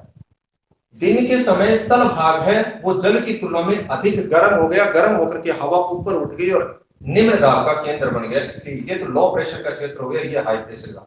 अब खाना बैठे लो प्रेशर हाई प्रेशर और डायग्राम नहीं बनाना, कोई फर्क कौन पड़े, ये तो ये याद रख लियो कि तो बेरो पड़ गयो कि जल समीर की बात करें, इसका मतलब निश्चित रूप से वो जल से स्थल की ओर चलेगी, यानी इस जलीय भाग से स्थलीय भाग की ओर चलेगी। इनमें तो कोई समस्या ही कोई, कहां से, जल से स्थल की ओर। दूसरी बात देखी करा, क्या दिन में चलेगी कि रात ने, आ बैठे भूल जाओ, तो की कौन बोला, रात ने ज्यादातर आप सुत्या रहा, कई तीसरे होगा कि शाम ने 8 बजे रोटी खा के सोना, दिन के 8 बजे सुत्या रहेगा, कठी बन कोई पानी की जरूरत ही कौन पड़े, यानी जल की उनको आवश्यकता नहीं पड़ेगी। इसका मतलब जल की अधिकतम आवश्यकता किस समय पड़ती है, चाहे सर्दी हो चाहे गर्मी हो, सर्दी होगी तो कोई 2 गिलास पी लेगा और गर्मी होगी तो कोई 10 गिलास पी लेगा, लेकिन रात की तुलना में हमें जल की आवश्यकता कब अधिक पड़ती है, दिन के अंदर अधिक पड़ती है। तो जल समीर भी कब प्रवाहित होती है, दिन में। तो थाना जो चित्र याद रहे तो ठीक है, नहीं रहे तो ध्यान रख लियो कि अपन पानी दिन में ज्यादा चाहिए, वो इंगो मतलब जल समीर जो है वो दिन में चलेगी। नाम से स्पष्ट है कि जल समीर, इसका मतलब जल से स्थल। दूसरा स्थल समीर, वो तो उल्टो होगा, इस जल समीर का उल्टा होगा, क्योंकि रात के समय जो स्थल का जो पार्ट, जल और स्थल दोनों के गर्म होने की और ठंडे होने की दर अलग अलग होती है।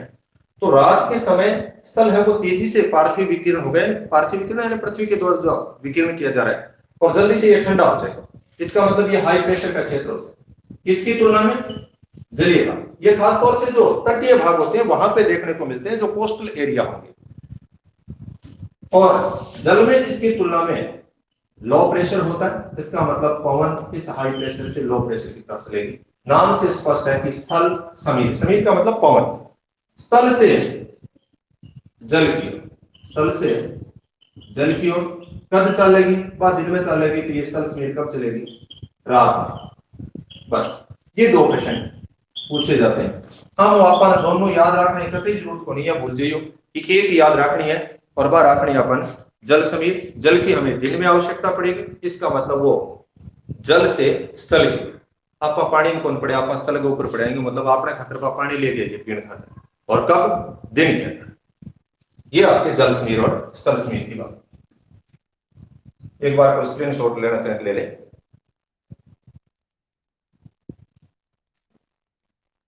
अब नेक्स्ट जो हम बात करेंगे, पर्वत समीर और घाटी समीर। ये पर्वतीय क्षेत्रों के अंदर पर्वत और जो घाटी वाला जो भाग होगा वहां पर चलती है। इसमें एक हम बात कर रहे हैं पर्वत समीर। पर्वत समीर को कैटाबेटिक भी बोलते हैं, कैटाबेटिक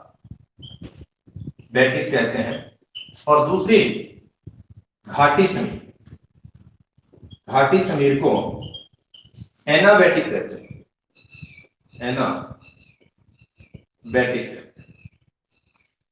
अब कैटाबेटिक और एनाबेटिक की जो आप बात कर रहे हो, ये इस प्रकार से हमने, ये आपका ऊपर वाला जो पर्वतीय भाग हो जाएगा और नीचे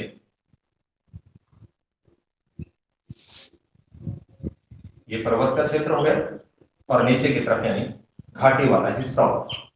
इसी प्रकार से दूसरी साइड के अंदर भी आपने इस प्रकार से बना दिया। ये पर्वतीय भाग हो गया यानी ऊंचा क्षेत्र हो गया और ये उसके अंदर घाटी। घाटी देखी होगी, पर्वतीय क्षेत्र आप जाओ तो नीचे यहाँ दरड़ा सा पटेड़ा से दिखे हैं गहरी गहरी, इसका मतलब उसको घाटियां बोलते हैं। वो वी आकार की, यू आकार की जैसी भी है। अब बात तो अपन पवन चलानी, समीर का मतलब पवन चला रही, किधर से चलेगी वही सेम नामकरण उसके आधार पे किया गया। पर्वत समीर, इसका मतलब पर्वत से घाटी की ओर चले, पर्वत से घाटी की ओर चले ऐसे। अब क्यों चल रही है पर्वत से घाटी की ओर? इसका मतलब इस भाग के अंदर क्या होगा, हाई प्रेशर होगा, क्योंकि पवन तो हमेशा ही हाई प्रेशर से लो प्रेशर की तरफ चलती है और घाटी की तरफ क्या है, लो प्रेशर है, निम्न दाब। अब दिन में चलेगी कि रात में चलेगी, चक्कर को है पर्वत समीर को। दूसरा नाम मैंने लिखा है पर्वत समीर को क्या बोलते हैं, पर्वत कैटा। कैट मानी हुआ बिल्ली। बिल्ली थे देखोगा पर्वत की तरह, यानी छत भी ऊंची होती है। बिल्ली रात में आवेगी क्योंकि दूध दाद खाने, दिन में संभावना बहुत कम हुआ है। दिन में सारा घर वाला लगभग जागता हुए फिरता हुए और डांग हाथ में लिए हुए, तो जो बिल्ली सीध मांगी तो कहेंगे सिर में पड़ जाएगी और बिल्ली ने बेर हुआ गए तेरो काम तमाम हो जाए। इसका मतलब पॉसिबिलिटी अधिकतम है बिल्ली का दूध खाने की कदे रात में, यानी कैट की संभावनाएं कब है, रात में है। फिर रात में आई छत से नीचे की तरफ आ रही है, यानी यहाँ छत की जगह हम काम क्या ले रहे हैं, पर्वत से नीचे, मतलब घाटी से आपने घरे आवे तो घर का जो हिस्सा होगा तो नीचे वाला उसको घाटी मान लेंगे, जो ऊपर वाला छत वाला हिस्सा उसको आप पर्वतीय कह देंगे। तो यानी उस पर्वत से उतर के या छत से उतर करके नीचे घाटी की तरफ आ रही है। और कौन आवे, कैट आवे, बिल्ली आवे। कद आवेगी, रात में। तो ये कब चलेगी, रात में। बस सिर्फ इतना याद रख लियो, बिल्ली रात में दूध खाना आवेगी। कठू आवेगी, छात कह दियो, पर्वत कह दियो, क्यों आपने तो पर्वत अपनी छात दी है मान लिया। इसका मतलब पर्वत से घाटी की तरफ आएगी, ज्यादा कोई रटने की अपने जरूरत को नहीं। किन्नू किन्ने चलेगी, नाम स्पष्ट है, पर्वत समीर। पर्वत है समीर, इसका मतलब पर्वत से घाटी की। ये दोनों प्रश्न इसी प्रकार के पूछे जाते हैं और आपको बढ़े दो राखो नहीं हो, कंफ्यूज हो जाओ, कंफ्यूज यहाँ हो जाओ बोले यार दिन में चलेगी रात में चलेगी, किन्नू चलेगी, जो उसका नाम दे रखा है वहीं से रवाना होगी और दूसरी तरफ जाएगी। मैंने कहा था कि हमारी जब जीवन यात्रा शुरू होती है, बठों टाबर को घरे नाम शुरू कर दें और अंत में जाके बनो विलीन हो जाता है। उसी प्रकार से इसका भी पर्वत से जब शुरू हो रही है तो पर्वत से लेकर के घाटी की तरफ आएगी। दूसरी घाटी स्मीरिया एनावेट, ये इसका उल्टा हो जाएगी। ये जब रात में चल रही है तो ये कब चलेगी, दिन में चलेगी। इसका मतलब घाटी समीर है तो कहां से चलेगी, घाटी से पर्वत, यानी इस प्रकार से चलती है। क्योंकि ये आपका हाई प्रेशर वाला क्षेत्र हो गया और ये क्या हो गया, लो प्रेशर का। दिन में चलती है, दिन में यहाँ पे पार्थिव विकिरण के कारण ये जो क्षेत्र था वो लो प्रेशर का हो गया और इसकी तुलना में घाटी वाला जो होता है वो हाई प्रेशर का होता है। इसलिए पौने दिन में घाटी से पर्वत की ओर चलेगी। एक ने याद रख लेगा तो दूसरी तो आप ही याद रह जाएगी। घाटी है मतलब घाटी मुंह चलेगी, किन्ने चलेगी, पर्वत की तरफ चलेगी। और कब चलेगी, दिन में चलेगी। इसका एक बार स्क्रीनशॉट ले।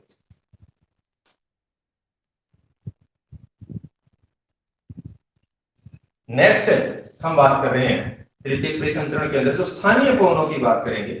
स्थानीय पवनों के अंदर दो प्रकार की स्थानीय पवनों के बारे में प्रश्न पूछे जाते हैं। एक तो गर्म स्थानीय पवने,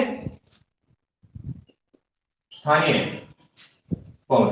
स्थानीय पवनों से संबंधित यानी दो प्रकार की, एक तो गर्म और दूसरी ठंडी। गर्म और ठंडी स्थानीय पवनों से पहले हम यहां पर बात करते हैं गर्म स्थानीय पवन। गर्म और शुष्क होती है, ऐसी होती है, गर्म है, शुष्क होती है। इसी प्रकार से जब ठंडी की बात करोगे तो वो ठंडी और शुष्क होती है। यहां पे हम एक विश्व के रेखा चित्र के माध्यम से गणसों को मैंने टेंशन लियो कि यहाँ सोचता होगा देश यहाँ किया बनाओ, लेकिन बात जी की नमा है मैं थाने बता रहा।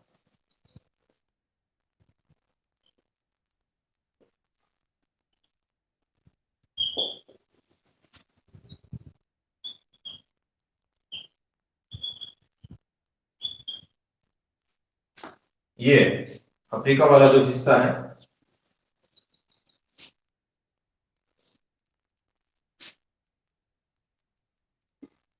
और किधर है दक्षिणी अमेरिका का आ गया, और ये इस साइड के अंदर आप जाते हो तो नॉर्थ अमेरिका का। इसमें यहां पे उत्तरी अमेरिका के अंदर जो पर्वत श्रृंखला है वो है रॉकीज। कौन सी पर्वत श्रृंखला है?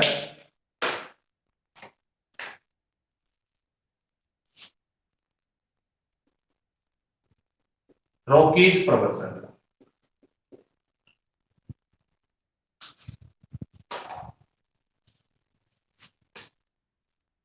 और दक्षिणी अमेरिका में यहां पर जो है उसको कहते हैं एंडीज पर्वत श्रृंखला। तो जो रॉकीज पर्वत श्रृंखला है इसके पूर्वी ढालों के ऊपर, रॉकीज पर्वत श्रृंखला के पूर्वी ढालों के ऊपर एक पवन बहती है जिसको कहते हैं चिनूक। क्या कहते हैं? चिनूक। ये प्रश्न बहुत महत्वपूर्ण है गर्म स्थानीय पवनों के अंदर। ये प्रश्न, यहां से दो प्रकार के प्रश्न आपसे चिनूक से संबंधित पूछे जा सकते हैं। चिनूक प्रवाहित होती है उत्तरी अमेरिका या यूं कह दीजिए अमेरिका में। कहां पर प्रवाहित होती है? रॉकीज पर्वत के पूर्वी ढालों पर। एक तो ये याद रखना। दूसरा, यहां पर अमेरिका के अंदर ही एक दूसरी ओर है जो अमेरिका के जो मैदानी भाग है वहां पर बहती है, ब्लैक रोलर। अगर मैं भी याद रहे तो भी थारो काम चाल जाऊ, लेकिन चिनूक ने तो याद रखने रखने। ब्लैक रोलर यूएसए के मैदानी भाग, ठीक है। तीसरी, यहां पर अमेरिका का कैलिफोर्निया का जो क्षेत्र है वहां पर जो एक पवन जो चलती है सांता आना। सांता आना कैलिफोर्निया के अंदर जो पवन चलती है उसको क्या कहते हैं? सांता आना। तीन तो हमने लिख ली अमेरिका के अंदर। यहां दक्षिणी अमेरिका की तरफ आते हो तो अर्जेंटीना के अंदर मैंने एक नाम लिखा है जोंडा। जोंडा कहां पे होगी? अर्जेंटीना। जोंडा अर्जेंटीना। यहां दक्षिणी अफ्रीका है, और दक्षिणी अफ्रीका के अंदर जो एक स्थानीय है, ये हम जो बात कर रहे हैं वो गर्म व शुष्क पवनों की बात कर रहे हैं। बर्फ दक्षिणी अफ्रीका के अंदर आ गई। अब यहां पर जो एक सबसे महत्वपूर्ण पवन जिसके बारे में आपने बहुत सुना होगा, बहुत पढ़ा होगा, और ये सबसे महत्वपूर्ण है हरमट्टन। हरमट्टन लिखा हो सकता है, हरमट्टान लिखा हो सकता है। इस पवन को डॉक्टर पवन भी कहते हैं, डॉक्टर पवन। यहां पर ये सहारा मरुस्थल है, और ये भूमध्य रेखा के आसपास वाला यानी अफ्रीका का इस क्षेत्र को गिनी तट कहते हैं।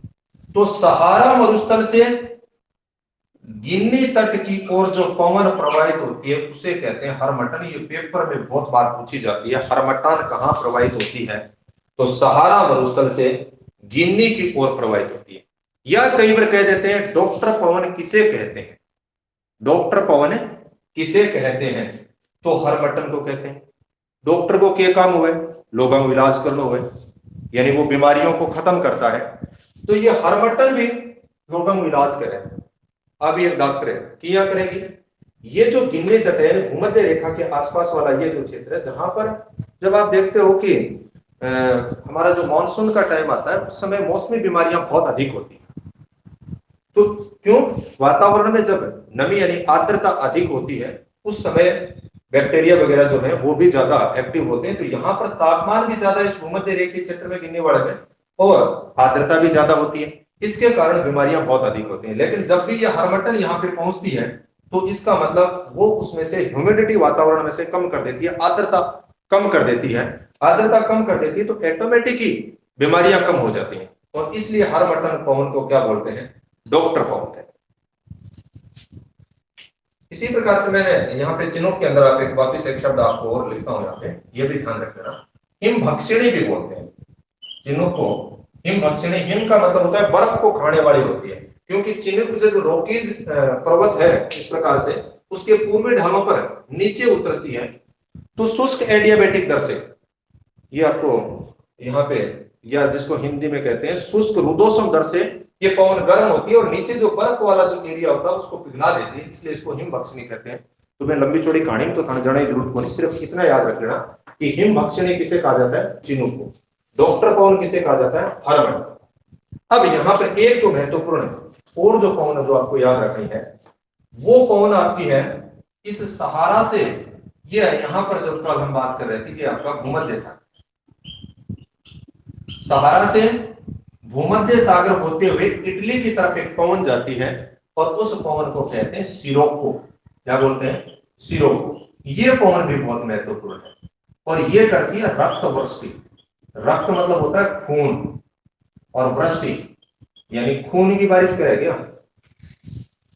कहने का तो मतलब यही हुआ, खून की बारिश नहीं करती लेकिन रक्त जैसी लाल वर्षा ये करती है, यानी खून वर्गी लाल लाल ये लागे जाने खून ही वर्षा है, कोई कत्ल कर गया ये। इसका मतलब क्या, जब सहारा से ये सिरोको इटली की तरफ आती है तो इसके बीच के अंदर जो क्षेत्र है वहां पर ये क्या करती है, लाल मिट्टी को अपने साथ में उठा लेती है।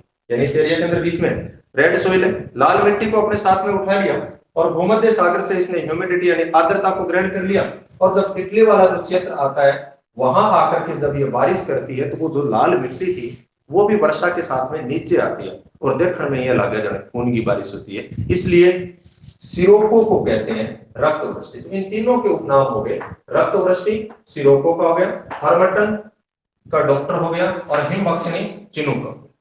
ये सिरोको भी हमें याद रखनी है, हरमटन भी याद रखनी है, और चिनुक, इन तीन को तो किसी सूरत में भूलना ही नहीं। फिर उसके बाद में यहाँ पे हमारा जो उत्तर पश्चिमी भारत है वहां पर जो गर्मियों के अंदर आप देखते हो कि मई जून के अंदर जो गर्म और शुष्क हवा चलती है उसको बोलते हैं लू। क्या कहते हैं, लू को। और लू क्यों है, गर्मियां जबकि तेज शुष्क हवा चले बेने तो अपन लू बोला, तो उत्तर पश्चिमी भारत में कह दीजिए, राजस्थान में कह दीजिए, पाकिस्तान वाला जो क्षेत्र है, या यूं कहें कि थार के मरुस्थल के अंदर जो गर्म शुष्क हवा चलती है उसे क्या कहते हैं, लू। ये भी पेपर के अंदर बार बार पूछी जाती है, इनके स्थान सुमेलित करवा लिए जाते हैं या ऐसे भी पूछ लिया जाता है ये क्या है, तो ये स्थानीय पवन है और गर्म। और एक यहाँ पे दजला खैरात का जो मैदान है वहां पर चलती है सामर। क्या चलती है, सामर। सामर दजला खैरात के मैदान।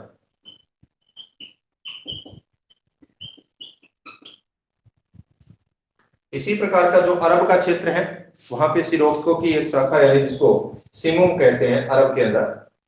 अब इधर आते हैं, आप एक ऑस्ट्रेलिया में याद रखेंगे जिसको कहते हैं brick fielder. Brick fielder, brick fielder कहां पे चलेगी गर्म शुष्क हवा, ऑस्ट्रेलिया में। और न्यूजीलैंड के अंदर एक नाम याद रखना है, नॉर्वेस्ट। न्यूजीलैंड के अंदर गर्म और शुष्क हवा होती है उसको नॉर्वेस्ट। अब इनमें ये इतने नाम तो याद रखने हैं आपको, बाकी नए रहे कोई बात को नहीं। एक ब्रिक फिल्डर याद रख लियो, एक नॉर्वेस्ट, एक लू, एक सिरोको, और एक हरमटन, और एक चिनोक। ये 5-6 नाम तो अपने को याद रखने, गर्म और शुष्क पवनों के अंदर अपने को इतनी करनी। इसका स्क्रीनशॉट जो लेना है वो ले लो।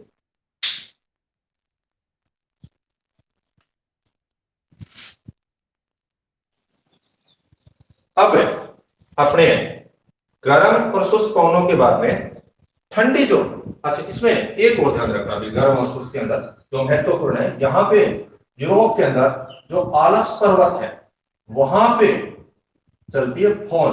आल्प्स के उत्तरी ढालों पर, आल्प्स के उत्तरी ढालों, ये पवन भी बार बार पेपर के अंदर पूछे जाते हैं।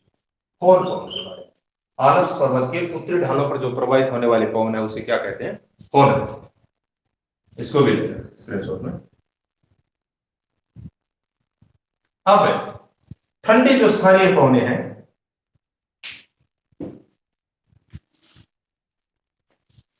जिसका मैं एक सूत्र बता देता हूं आपको, वो सारा याद रहे तो ठीक है, नहीं तो 2-3 पवनों के नाम तो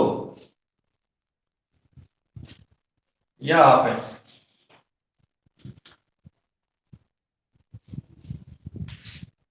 सब में दिक्कत आ रही हो तो आप है, सूत्र तो ये है, ठंडी स्थानीय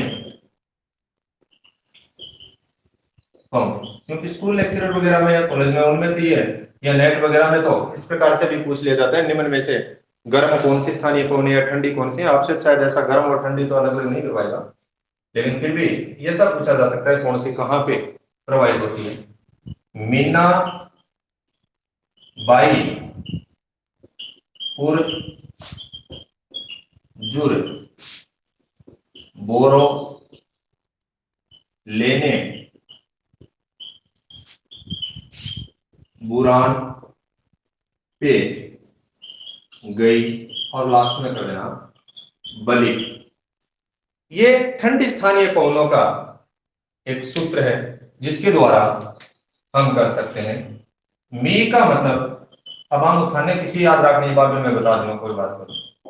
मिस्टर, ये तो आपको याद रखनी है। मिस्टर फ्रांस की रोन घाटी में प्रवाहित होती है। कहां पे? फ्रांस की रोन घाटी।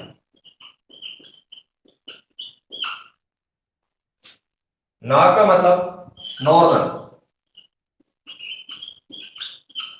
एक नंबर मिस्टर होगी। नौ का मतलब नॉर्दर्न यूएसए, कहां पे होगी? यूएसए में प्रवाहित होती है, ठंडी है। बाई का मतलब 22, कहां की होगी? फ्रांस की। 22 फ्रांस की होगी। पुर का मतलब पुरगा, ये रूस की होगी। जुर 5 नंबर वाली, जुरन स्विट्जरलैंड की होगी।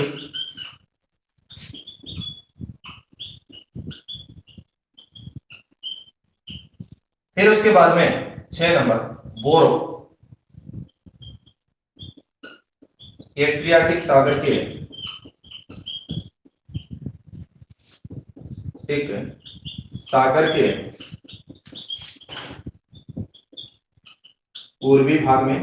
ये आपको याद रखना है, बोरो को आपको याद रखना है और मिस्ट्रल को आपको याद रखना है। ले मतलब लेवांत,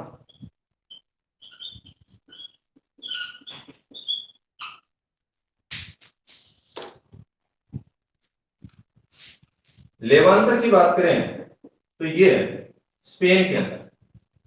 और ने मतलब नेवाडोस, नेवाडोस ये इक्वेडोर में प्रवाहित होती है। और 9 नंबर पे यानी आप कह देंगे बुरान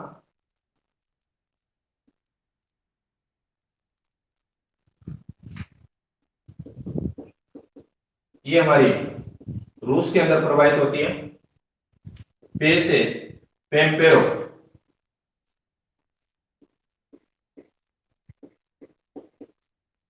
अर्जेंटीना।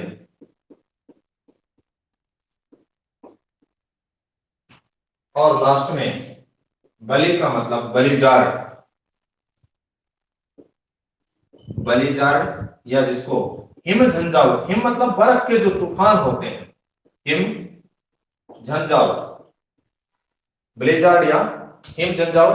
ये आपका जो उत्तर वाला जो क्षेत्र होता है कुछ अक्षांशों में आप ये कह सकते हो कनाडा और जो साइबेरिया का क्षेत्र है वहां पर ये प्रवाहित होती है, कनाडा और साइबेरिया। या यूं कहे कि कुछ अक्षांशों के अंदर प्रवाहित होती है। तो एक ये याद रखेंगे ब्लेजार्ड। तो थारे सारी वो सूत्र सात्र नए याद रहे, जो स्कूल लेक्चरर या कॉलेज लेक्चरर हैं उनको तो याद रखनी पड़ेंगी है, लेकिन रीड के अंदर अपना काम इससे चल जाएगा। एक तो मिस्ट्रल को याद रखना फ्रांस की रोन घाटी में, एक बोरो एड्रियाटिक सागर के अंदर, एक ब्लिजार्ड या हिम झंझाव कनाडा व साइबेरिया वाला क्षेत्र या कुछ अक्षांशों के अंदर प्रवाहित होती है। इसका स्क्रीनशॉट ले लीजिए।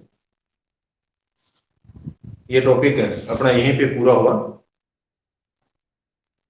और उम्मीद करते हैं कि आपको समझ में आएगा। फिर भी कोई समस्या है तो अपने एक बार उसके ऊपर चर्चा कर लेंगे।